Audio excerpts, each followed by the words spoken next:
নমস্কার, আমি সুমি শিলিগুড়ি ওয়েস্ট বেঙ্গল থেকে আবার মনের আকাশের একটা ছোট্ট গল্প নিয়ে হাজির হলাম। আজ পুরনো একটা গল্প আর একটা জায়গা দেখাবো। এটা হলো সেই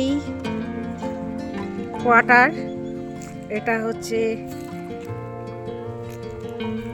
সেই তুলসী ভিটা।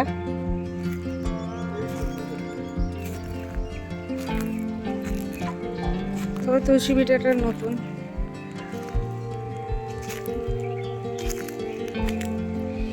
এই কোয়ার্টারটার মধ্যে আমি বিয়ে হয়ে এসেছিলাম, তবে দুদিনই থাকার সুযোগ হয়েছে, কারণ কোয়ার্টারটা সিঙ্গেল কোয়ার্টার, যার জন্য এটা ছাড়তে হয়েছিল আমাদের। মানে আগের থেকেই আমার হাজব্যান্ড একটা ভাড়া বাড়ির অ্যারেঞ্জমেন্ট করেছিল, কেননা এই কোয়ার্টারে সম্ভব ছিল না। একটাই বেডরুম আর একটাই সামনের রুম ছিল, এটা পুরো কভার করা ছিল, জানলা টালনা দিয়ে সব খুলে টুলে। এখন আর কেউ থাকে না। এই পাশের কোয়ার্টারটা এক কাকিমার ছিল, ওই কাকিমারাদের সাথে দেখা হলো এখন।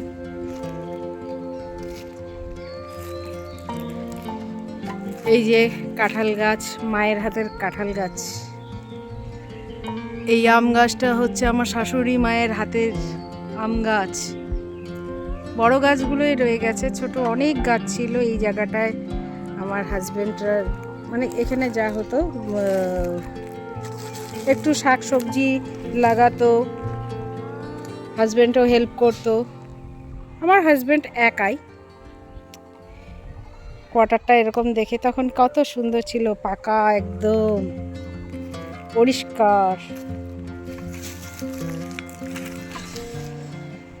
এখন সব স্মৃতি। আর এটা হচ্ছে পোস্টাল। এই পোস্টের অফিসটা বহু পুরানা। পোস্ট অফিসটা আমার হাজবেন্ডের জন্ম যখন হয়েছে তখন থেকেই ও দেখছে, মানে তার আগে থেকেই মেবি ছিল। এই একটা কুল গাছ, এই কুল গাছটা নিয়ে একটু গল্প আছে। তো ঠিক এর পাশের যে এই কোয়ার্টারটাতে আমার মামা ভাড়া থাকতেন। তো এই কোয়ার্টারটাতেই আমি প্রথম এখানে এসে থাকি, যেখান থেকে আমাদের দুজনের পরিচয় হয় এবং সেটা পরে প্রেমে কনভার্ট হয়। এখান থেকেই আমাদের প্রথম যাত্রাপথ শুরু। নিজেদের তখন তো জানতাম না যে বিয়ে হবে বা কিছু, সেটা তখন তো আর কেউ বোঝা যায় না। ভালো লেগেছিল, তাই দুজনকে বন্ধু বানিয়েছিলাম। এই জায়গাটায় প্রচুর স্মৃতি আছে, প্রচুর। কিছু বলতে চাও? স্মৃতির গভীরে চলে যায় ছোটবেলাটায়।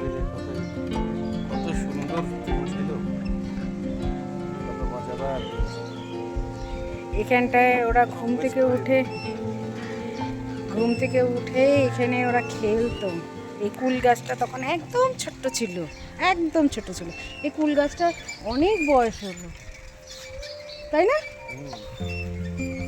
এই পেছনের ঠিক কুল গাছটা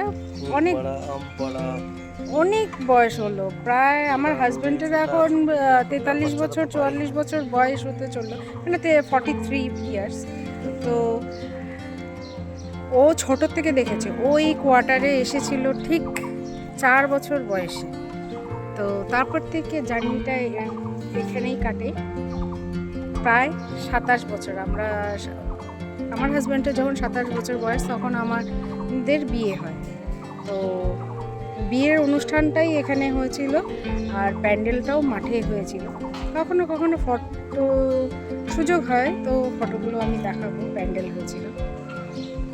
আর আমরা ইভেন প্রেমটাও এই রাস্তা থেকেই ধরে করেছিলাম। 5 বছরের রিলেশনশিপ ছিল, তারপরে পরিবারের সাথে কথাবার্তা বলে আমরা বিয়ে করি। ব্যাস, এটা মানে বাড়ির থেকেই বিয়ে দেয়। আমার বাবা মা, ওর বাবা মা সব সহমতিতেই বিয়ে হয়, মানে অনুষ্ঠান করেই, মানে পালিয়ে চলে যাওয়ার কোনো টেন্ডেন্সি আমাদের মধ্যে ছিল না। চলুন, ও দেখছে আর ভাবছে। এই জায়গাটায় এলে বাবাকে খুব মিস করি, আমার শ্বশুর মশাইকে। যাই হোক, চলুন আমি এখন ওই রাস্তাটা একটু দেখাই। ওইখানে প্যান্ডেলটা যেখানে হয়েছিল আমার বিয়ের প্যান্ডেলটা, সেই মাঠটাও একটু দেখাই। এই জায়গাটায়, এই মাঠটাতে আমার বউ ভাতের প্যান্ডেল হয়েছিল। এই মাঠটা এখন এই পাড়ায় আর কেউ থাকে না, মানে পুরনো যারা যারা ছিল তারা কেউ আর নেই এখন বর্তমানে। তো এখন পাড়াটা এমনই হয়ে গেছে। ওরা ভীষণ মজা করতো, ভীষণ। আমিও পাড়াতে মানুষ, মানে আমার পাড়া তো আরও, আমার পাড়াতে মানে একদিন সেই গল্পটাও আপনাদের সঙ্গে করব। আমি তো ভীষণ আনন্দ করতাম। চলুন তবে বাড়ি ফেরা যাক। এতদিন যত আয়োজন হয়েছে, এর মানে আমরা যা ভোট দিয়েছি তার রেজাল্টটা তো বেরোবে 4 তারিখে মে মাসের। ততদিনের জন্য অপেক্ষা। তবে গতকাল রাত্রে ডাল ভিজিয়ে রেখেছিলাম, আজ তো তাড়াতাড়ি সব কাজকর্ম হয়ে যাবে। তবে একটা জিনিস বানাবো, সেটা হচ্ছে দই বড়া। তো বাড়িতে ফিরে তোর জোরে বানিয়ে ফেলতে হবে। এই যে আমার বাটাও হয়ে গেছে, তার সঙ্গে আমি ফেটিয়েও নিয়েছি। এবার ভেজে নিচ্ছি দই বড়া, কারণ তখন আমি ভয়েস ওভার দিতে পারিনি, প্রচণ্ড পরিমাণে আমার চিমনিটাতে সাউন্ড হয়, তাই অফটা করে রেখেছি, না হলে কিছুই শোনা যেত না।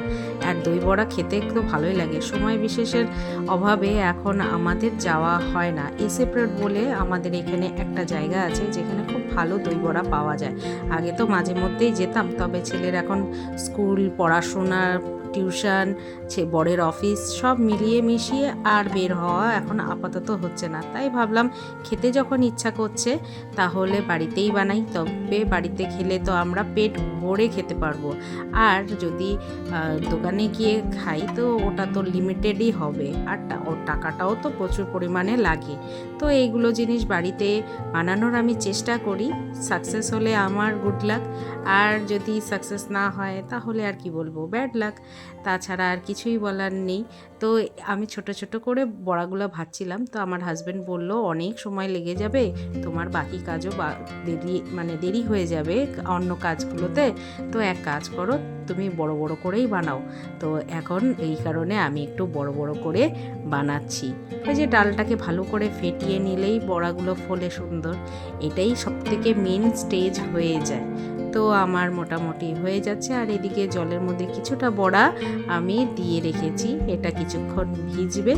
তো আজকে তো ভোট উৎসব জন্য খেতে ভীষণ ইচ্ছা করছিল, তাই বানালাম। আর আমার হাজব্যান্ড তো আজ বাড়িও আছে, উনি থাকলে বেশ টুকটাক জিনিস বানাতে ভালো লাগে, কিন্তু উনি যেহেতু অফিসে থাকেন সারা সপ্তাহ, তার জন্য আর ইচ্ছা করে না। ছেলের জন্যই যতটুকু টুকটাক বানিয়ে দিই।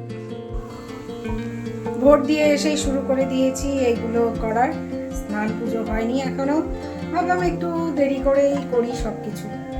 আজকে আমার হাজব্যান্ড বাড়িতে আছে, তো দই বড়াটা ওরও খেতে ভালো লাগে, তো খাওয়া হয় না, যাওয়া হয় না, সময় পায় না অনেক গিয়ে, তাই ভাবলাম বাড়িতেই বানাই। আমার ওর দুজনেরই খেতে যখন ইচ্ছা করছে, এই যে হচ্ছে দই বড়া। তো বাকিটা আবার যখন একদম তৈরি হয়ে যাবে তখন আবার একটু আপনাদের সামনে রাখবো, সেটা শেয়ার করবো। তা আজকে ভোট উপলক্ষে দই বড়া স্পেশাল আমার কাছে। এই যে আমার দই বড়া কমপ্লিট হয়ে গেছে। স্নান করার পরে পুজো টুজো সেরে সমস্ত কাজ সেরে আবার এই দইটাকে ফেটিয়ে আমি দিয়ে রেখেছিলাম বড়াগুলোকে জল থেকে তুললে। এরপরে ঠান্ডা ঠান্ডা ফ্রিজের থেকে বের করে সবাইকে সার্ভ করে দিচ্ছি। এখন বিকেল বাজে 5টা। তো শাশুড়ি, হাজব্যান্ড আর ছেলেকে এখন সার্ভ করে দিচ্ছি। একটু করে গরম গোলমরিচের গুঁড়ো ও চাট মশলা আর তার সাথে একটু করে ঝুরি ভাজাও এর মধ্যে দিয়ে দেব, তাহলে স্বাদটা আরেকটু ভালো লাগবে। তো একটা কথা জিজ্ঞাসা করার আছে, আমার যদি ভিডিওগুলো আপনাদের ভালো লাগে তো প্লিজ লাইক আর সাবস্ক্রাইব করে আমার পাশে থাকবেন, তাহলে আমি অনুপ্রাণিত হব। আমি নতুন, সেরকমভাবে কাজ এখনও জানি না, আমি নতুন জন্যই সমস্ত কিছু আস্তে আস্তে শিখছি। একটু সময় সাপেক্ষ ব্যাপার সেটা। তবে যদি ভালো লাগে তাহলে একটু কমেন্টে জানাবেন, আর আপনারা কে কোথা থেকে দেখছেন সেটাও একটু জানাবেন, তাহলে আমি ভীষণভাবে খুশি হব। আর নতুন ভিডিও আপলোড করার, নতুন গল্প করার একটু আগ্রহ জন্মাবে আমার মধ্যে। তো আজকের মতন এইটুকুই। সবাই ভালো থাকবেন, সুস্থ থাকবেন।